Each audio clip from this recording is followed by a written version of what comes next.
믿습니다. 할렐루야.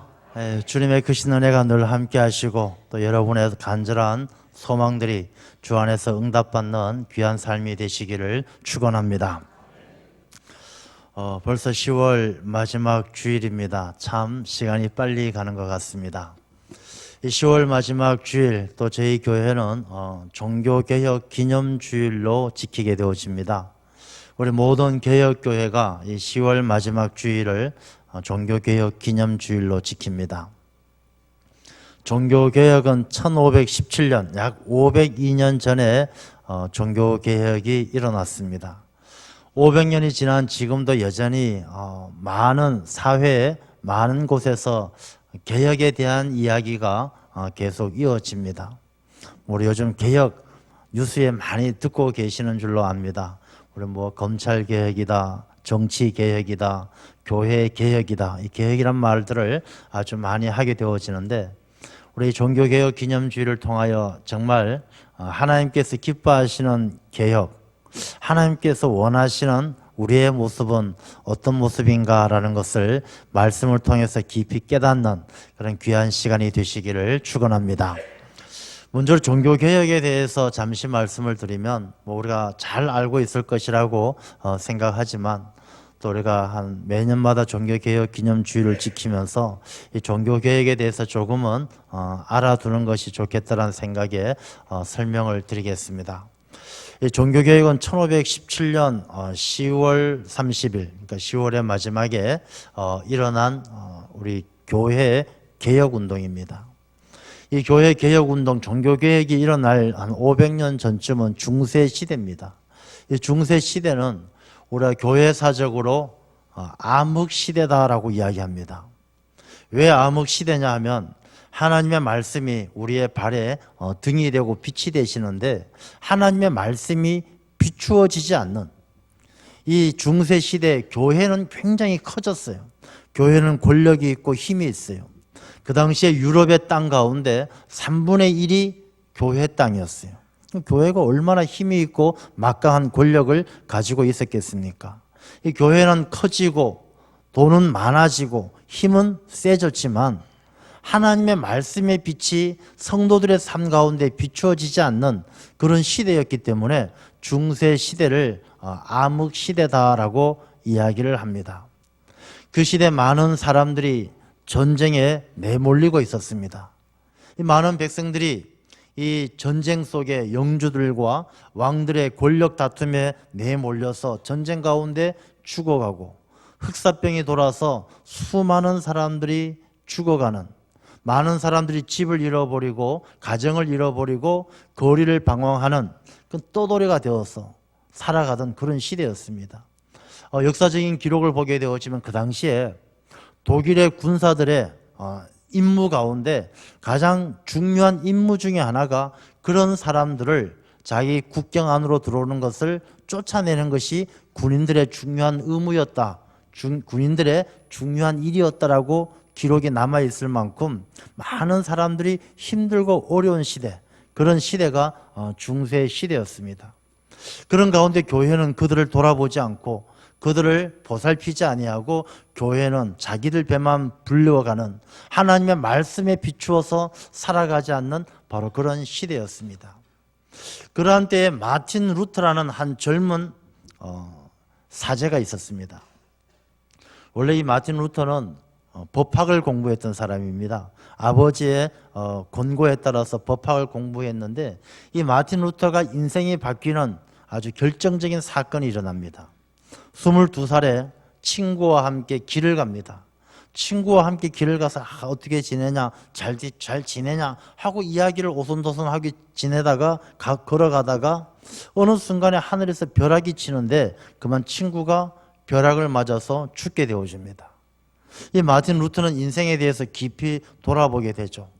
정말 산다는 게 무엇인가, 우리 인생은 어디를 향해서 가는가, 이 본질적인 물음을 가지게 되어집니다. 거기에서 이 마틴 루터는 모든 것이 하나님에게 달려있다라는 것을 깨달아 알고 회심을 하고 이제 사제가 되어지는 것이죠. 신학 박사가 되어서 이제 학생들을 가르치는 신학교 교수가 되었습니다. 근데 마틴 루터에게 늘 고민이 있었어요. 무슨 고민이냐면 늘 마음속에 죄책감이 떠나지 않는 거예요. 나 같은 죄인. 도대체 이 죄의 문제를 어떻게 하면 해결할 수 있을까? 그래서 이 마틴 루터는 수도사가 되어서 금욕 생활을 하고 고행을 합니다. 저 깊은 사막에 들어가서 기도도 하고 산속 동굴에 가서 금식 기도도 하고 그런 금욕 생활과 고행을 하지만 이 죄의 문제가 해결되지 않는 것이죠. 그러던 어느 날 로마로 여행을 가게 되어졌는데 로마에서 성계단, 거룩한 계단 교회가 있습니다.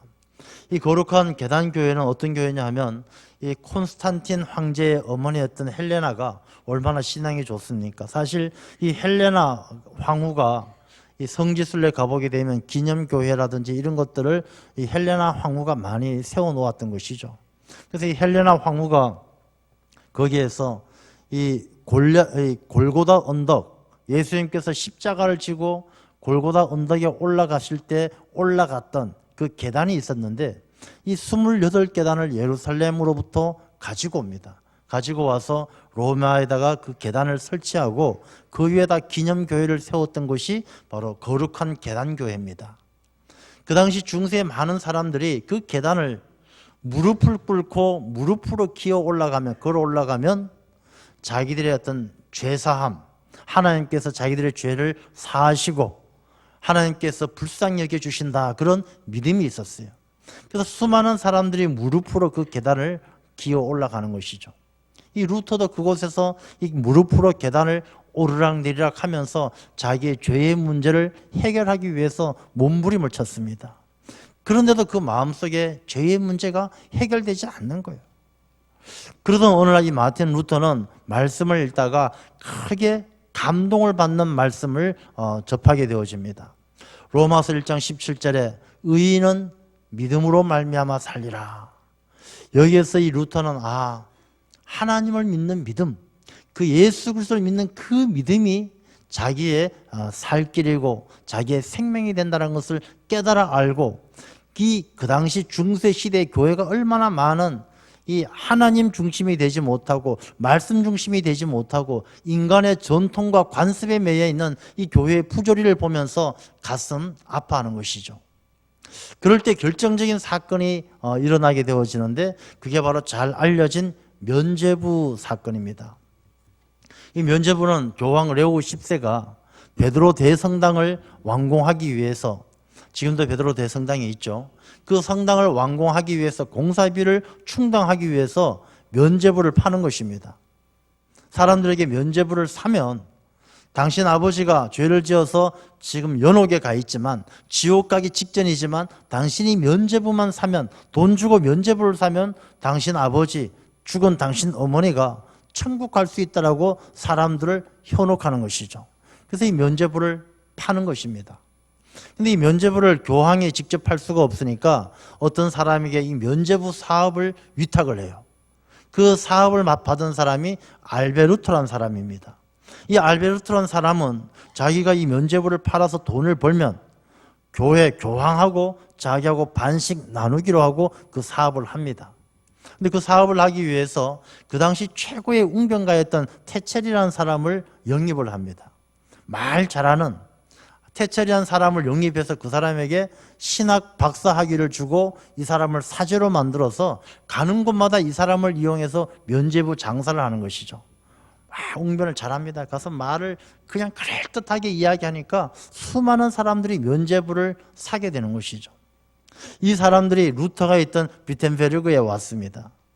이 루터가 그것을 보니까 천불이 나서 마음속에 분노가 일어나서 견딜 수가 없는 것이죠. 그래서 이 교회가, 중세 교회가 이러면 안 되겠더라고 중세 교회 문제 95개의 조항을 다 일일이 씁니다. 이래서는 안 된다, 이건 문제다, 99개의 그 조항을 써서 대학교 문의 벽에다가 갖다 붙이게 되어집니다. 이 95개조 반박문을 본 많은 사람들이 거기에 공감을 하는 것이죠. 안 그래도 속에 천불이 났는데 너무 시원스럽게 문제를 제기해 준 것을 보면서 그 많은 사람들이 공감을 하면서 그 내용들이 유럽에 전체적으로 아주 불길처럼 번져나가는 것이죠. 이게 바로 종교개혁의 시작입니다. 그래서 그 마틴 루터로부터 시작되어진 종교개혁이 깔뱅, 쥐빙글리 이 수많은 종교개혁가들을 통해서 개혁교회가 등장하게 되어지죠. 그래서 그 당시에 이 교회가 그 전에 있었던 교회는 카톨릭으로 구교로서 자리 잡게 되어지고 종교개혁을 통해서 나온 개혁교회가 바로 오늘날의 개신교, 개혁교회가 되어진 것입니다. 우리가 이 루터가 95개조 반박문을 쓴 이 종교개혁의 시작일을 우리가 지금 이렇게 종교개혁 기념주일로 지키고 있는 것입니다. 그런데 우리가 종교개혁 기념주일을 502년 전에 있었던 사건, 그것을 기념하기 위해서 지키는 것이 아니에요. 500년이 지났지만 여전히 지금도 우리의 삶에는 눈만 뜨면 아침부터 저녁까지 이곳저곳에서 개혁되어져야 된다, 변화되어져야 된다, 혁신되어져야 된다, 수많은 이야기들을 듣는 것이죠. 여전히 우리의 삶은 우리가 살아가는 삶의 자리, 신앙의 자리, 세상에서 살아가는 세상의 사회적 삶의 자리, 수많은 삶의 자리가 아직도 개혁되어져야 되고 변화되어져야 될 필요성이 간절한 그런 시대를 산다는 것입니다. 그래서 오늘 이 본문의 말씀을 통하여 그러면 우리가 정말 어떻게 변화되어져야 되고 어떻게 개혁되어지는 것이 하나님께서 기뻐하는 것이고 옳은 것인가라는 것을 말씀을 통해서 함께 나누고자 하는 것입니다. 오늘 이 본문의 말씀은 야곱의 가족들에 대한 이야기입니다. 야곱이 어떤 사람입니까? 태어날 때부터 야곱은 아주 특별했어요. 야곱의 이름이 말하듯이 남의 발 뒤꿈치를 붙드는 자, 그게 야곱의 이름 아니겠습니까? 야곱은 태어날 때부터 에서의 발 뒤꿈치를 붙들고 비켜, 내가 먼저 나갈 거야 하고 몸부림치면서 태어났던 사람이 바로 야곱이에요.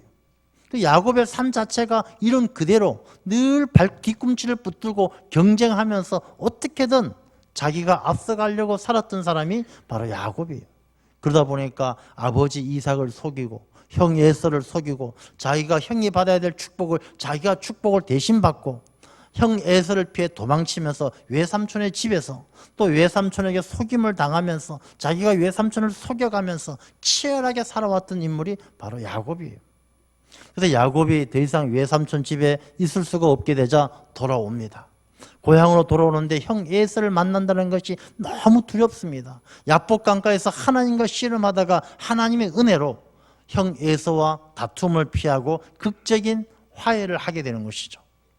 이 극적인 화해를 한 야곱과 12아들 그 야곱의 일가족들은 돌아오는 길에 숲곳에 머물다가 세겜성이라는 곳에 머물게 되어집니다. 자기가 돌아가야 될 고향 베델에서 사닥다리를 통하여 하나님을 만났던 그곳으로 돌아오지 아니하고 돌아오다가 세겜성에 이방인들이 살아가는 살기 좋은 세상에 머물게 되어졌던 것이죠. 그런데 세겜성에서 어떤 일이 일어납니까? 이 야곱의 딸이 디나가 있는데 이 디나가 어느 날은 이 세겜 사람들이 여자들은 어떻게 사는가? 세상의 여자들은 어떻게 사는가 하고 구경을 났습니다. 구경을 나섰다가 그 세겜성의 하몰의 아들 추장 세겜, 그 하몰의 아들인 그 세겜 족속의 추장인에게 그만 눈에 들어서 아주 욕을 보게 되는 것이죠. 그래서 욕을 당하게 되어지고 그 세겜이 야곱과 그 아들들에게 연락을 해옵니다. 이제 이왕 일이 이렇게 된 거 당신 딸을 우리 며느리로 주시오, 우리 집안에 주시오 하고 요구를 받게 되어집니다. 이 야곱이 참 난감한 위치에 난감한 처지에 빠진 것이죠. 그럴 때 야곱의 아들 가운데 시므온과 레위가 그들에게 이야기합니다. 당신들이 다 할례를 받으면 그리하겠다 약속합니다. 그래서 할례를 다 받고 나니까 할례를 받은 남자들은요 한 며칠 동안은 움직이는 게 아주 불편하거든요. 그 움직임 불편한 가운데 시므온과 레위가 쳐들어가서 그 남자들을 다 죽이고 그들을 노략질해서 돌아오게 되어집니다. 그야말로 전쟁통이고 난리통입니다. 그럴 때 이 세겜 족속들과 이방의 족속들은 저 야곱과 야곱의 아들들을 그냥 둬선 안 되겠다라고 모두가 연합해서 야곱과 야곱의 아들들을 죽이기 위해서 이제 포위해서 쫓아오는 바로 그런 지경에 이르렀던 것이죠. 죽기 일보 직전에 위기 상황을 만난 것입니다. 우리가 이 야곱에 처해있던 이 형편이요, 야곱의 가족들이 처한 그 상황이 500년 전 유럽의 중세 시대, 중세 교회에 속해 있었던 성도들이 당했던 그 어려움과 다를 바가 없고, 또한 이 시대를 살아가는 우리에게도 많은 것들을 교훈해 주고 있는 상황이란 것이죠. 우리가 겉으로 보기엔 별로 큰 어려움이 없어 보일지 모르지만, 우리가 사실은 상당한 영적인 위기 상황을 많이 맞이하고 있어요. 이 세겜 족속들이 야곱에게 당신 딸을 내놓아라, 우리의 며느리로 삼겠다라고 이야기하는 것처럼, 지금 우리가 살아가는 이 시대도 세상은 교회를 향하여 타협을 요구합니다. 야, 너희들만 착하냐? 너희들만 구별되어졌느냐? 그러지 말고 적당히 살자. 너 딸을 우리에게 며느리로 주고 우리 아들 당신네 사위로 삼고 그냥 적당히 믿고 적당히 살자. 그런 영적인 타협안들이 들어오는 거예요. 그것을 따르지 않을 때는 이 이방의 족속들이 연합해서 야곱의 가족들을 죽이려고 하는 것처럼 이 교회가 수많은 어려움들을 당하고 있는, 많은 언론들, 세상의 사람들이 손가락질하고 어려움을 당하고 있는 그 모습이 야곱의 시대나 중세 시대나 지금이나 내용상으로 크게 다를 바가 없다는 것입니다. 그러면 어떻게 해야 되겠느냐? 이 야곱의 가족을 보게 되면 야곱의 삶을 통해서 야곱이 그 어려운 위기 상황을 어떻게 헤쳐나가느냐를 우리가 알 수가 있는 것입니다. 1절 말씀을 보면 이렇게 말씀을 하십니다. 하나님이 야곱에게 이르시되, 우리의 모든 문제는 하나님에게 있는 줄로 믿습니다. 하나님께서 주시는 문제를, 하나님께서 우리에게 보여주시는 피할 길을 따를 때만이 그 문제를 이겨나갈 수가 있는 것입니다. 하나님께서 야곱에게 말씀하여 이르시는 것이 모든 문제의 해결의 시작이란 것입니다. 우리가 이 힘들고 어려운 시대, 뭔가 돌파구가 필요한 이 시대, 그 돌파구는요, 우리가 가지고 있는 지식이나 우리가 가지고 있는 나의 아주 독특한 계획, 특별한 계획, 그런 것들로 이 세상을 바꿀 수가 없는, 내 힘으로 안 되는 그런 문제들이 우리를 우겨싸고 있는 것입니다. 우리가 이런 문제들을 해결해 나가고, 정말로 500년 전에 그 종교개혁이 500년의 세월이 지났지만 여전히 개혁되어져야 될 수많은 일들이 있는 이 상황은 사람의 힘과 의지로 개혁되어지는 것이 아니란 것을 보여주는 것이죠. 정말로 우리의 삶이 달라지고, 우리의 삶이 야곱이 아니라 발버둥 치면서 살아가는 삶이 아니라 이스라엘의 이름으로, 너가 앞으로 이스라엘로 불리워지겠다라고 말씀하셨는데, 이스라엘의 말씀의 뜻대로 믿음으로 승리하고 세상을 이기는 삶을 살아가기 위해서는 그 첫걸음이 하나님의 말씀을 들어야 할 줄로 믿습니다. 여러분, 우리가 많은 문제가 있어요. 지금도 개혁 얼마나 많은 이야기들을 합니까? 그 개혁은 어떤 특별한 똑똑한 사람 때문에 개혁되어지는 것이 아니에요. 어떤 특별한 사람들의 모임 때문에 개혁되어지는 것이 아니란 것입니다. 이 진정한 개혁의 의미가 무엇이겠습니까? 이 개혁이란 말이요, 국어사전적으로 보게 되어지면 이 가죽을 바꾼다는 뜻이에요. 가죽을 바꾼다는 그런 의미인데, 이거를 조금 해석을 한다면 제도, 시스템을 바꾼다, 이런 뜻인데, 보다 더 깊이 들어가 보게 되면 이 개혁이라는 것은 원래의 자리로 돌아가는 것이 바로 개혁이에요. 다 잘못된 길, 엉뚱한 길, 너무 멀리 와 있기 때문에 개혁이 필요한 것이고, 그 개혁은 원래의 길, 원래 있었던 자리, 그 자리로 돌아가는 것이 바로 진정한 개혁이란 것입니다. 그럼 우리가 원래 있었던 자리, 원래 가야 되는 그 길이 어디겠습니까? 원래 우리 모든 사람들의 자리는 바로 하나님 앞이고, 에덴 동산에서 하나님께서 우리를 창조하신 것처럼 우리가 하나님의 형상을 회복해가는 것이 진정한 개혁인 줄로 믿습니다. 그래서 그렇기 때문에 우리가 하나님의 말씀을 듣는 것이 제일 처음으로, 하나님의 말씀을 듣지 않으면 우리의 원래의 자리를 찾을 수가 없어요. 근데 우리가 살아가는 이 시대가 어떻습니까? 하나님의 말씀에 집중해서 귀를 기울이십니까? 많은 사람들이요, 그냥 아침에 눈 뜨면 TV를 통해서 세상 소리 듣고, 지하철 타면 다 핸드폰 켜서 인터넷 보고, 이어폰 귀에 꽂고 세상 사람들의 이야기, 친구들의 이야기, 연예인들의 이야기, BTS가 잠실 종합운동장에서 공연을 했다. 세상 이야기는 늘 관심을 갖고 귀를 기울이고 있는데 정작 우리가 하나님의 음성을 듣는 일에 얼마나 관심과 얼마나 간절함이 있습니까?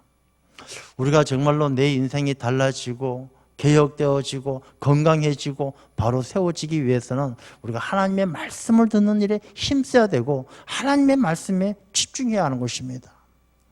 우리가 연말이 되면 성경 일독 지금 하고 있습니다. 모든 성도님들 성경 우리 말씀 읽읍시다.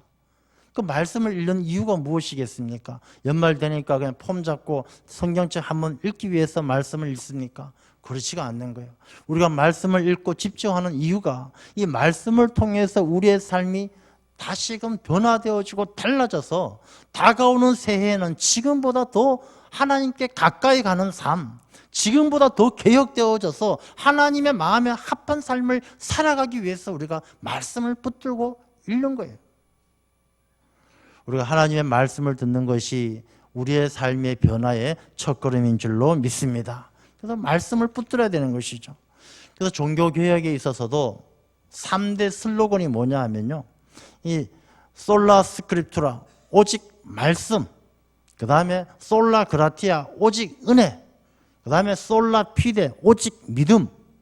거기다 우리 5대 슬로건을 말한다면 우리가 오직 그리스도, 오직 하나님께 영광, 이 5개가 종교개혁의 슬로건이었어요.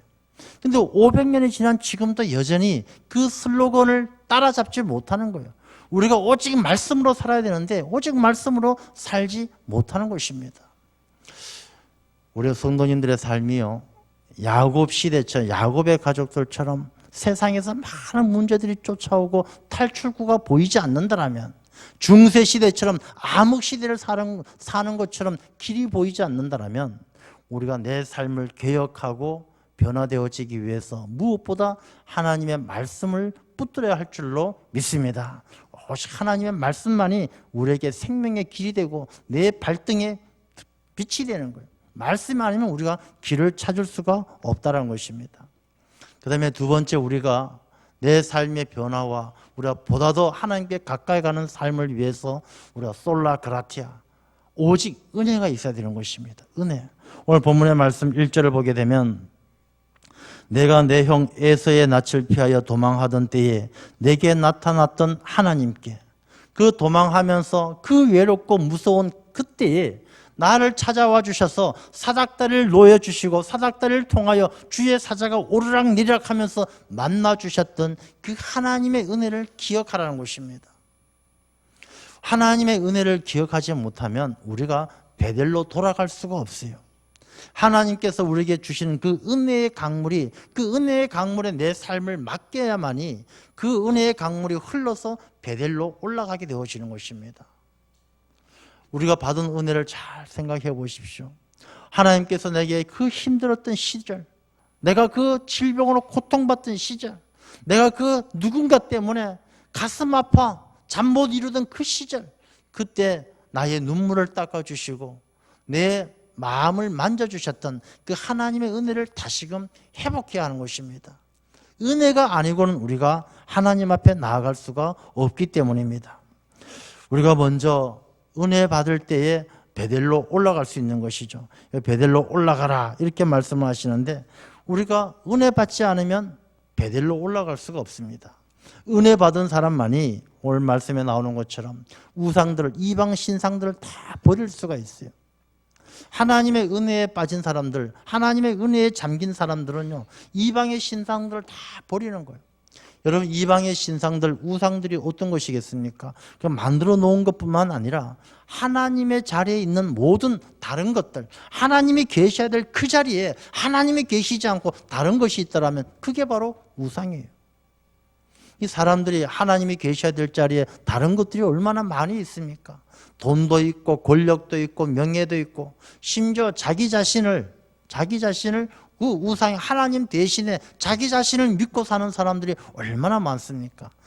당신들 아니야. 내가 아니면 안 돼. 내가 해야 돼. 난 할 수 있어.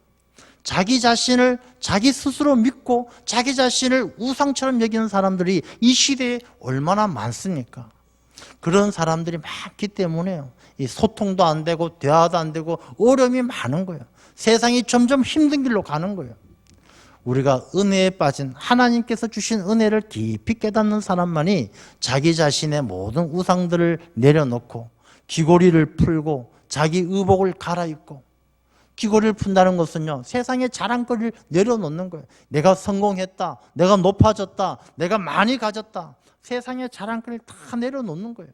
내가 의복을 갈아입는다는 것은 내가 변화되어지는 것이죠. 내가 세상의 지위, 세상의 것들을 자랑거리로 삼지 않고 내가 하나님 앞에 겸손하게 의복을 갈아입는 거예요. 어떤 사람들이? 은혜 받은 사람들이. 우리가 은혜 받아야만이 내 삶이 변화되어지고 베델로 올라가는, 하나님께 가까이 나아가는 삶이 되는 줄로 믿습니다. 우리가 하나님께 가까이 나아가지 않으면, 내가 있어야 될 그 자리에 가지 않으면, 하나님의 형상을 회복하지 않으면 우리의 삶은요, 개혁되어지지 않고 늘 문제투성이, 늘 어둠 속에 갇혀 있는 것입니다. 우리가 하나님께 받은 은혜를 기억하고 하나님께 나아가는 삶이 되어야 할 줄로 믿습니다. 그 다음에 우리에게 필요한 것이 무엇이겠습니까? 믿음이에요. 믿음. 솔라 피데, 오직 믿음. 이 야곱이 하나님의 말씀을 듣고 하나님께서 베풀어 주신 은혜를 생각할 때 그 마음속에 하나님의 말씀을 붙들고 믿음으로 이야기합니다. 3절 보게 되면 우리가 일어나 베델로 올라가자.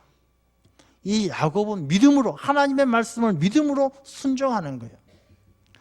여러분, 믿음 없이는 순종할 수가 없는 것이죠. 성경 말씀에 이야기합니다. 산을 옮길 만한, 산을 옮길 수 있는 것이 무엇이라고 이야기합니까?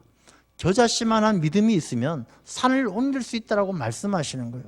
믿음이 있어야 세상이 바뀌는 거예요. 믿음이 있어야 문제가 해결되어지는 것입니다.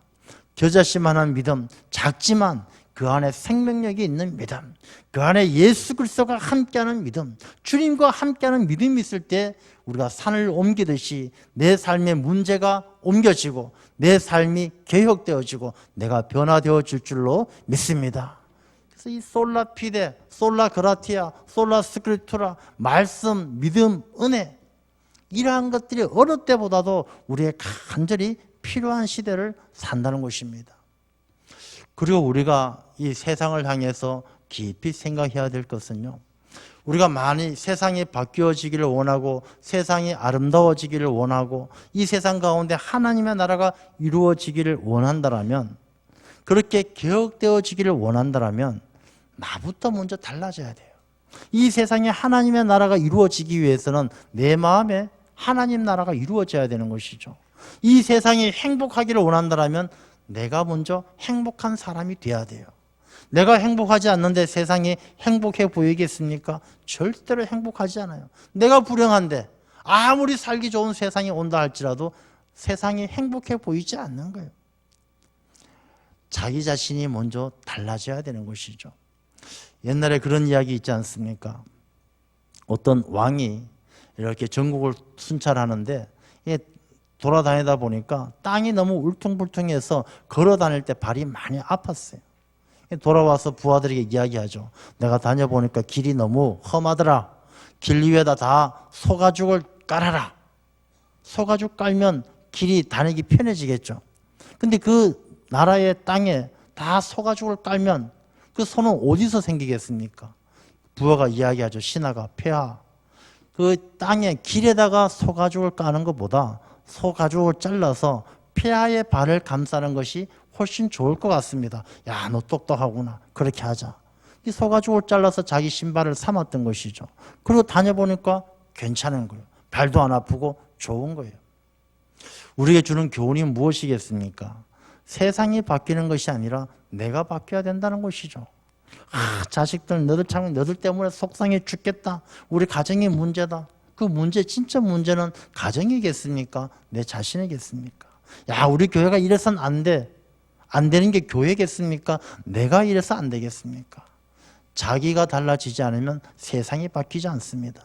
오늘날에 많은 사람들이 막 정치개혁이다, 검찰개혁이다, 교회개혁이다, 뭐 재벌 개혁이다, 개혁 이야기하는데 그게 여전히 공허하게 수십 년, 수백 년 외쳐도 되지 않는 이유가 무엇이겠습니까?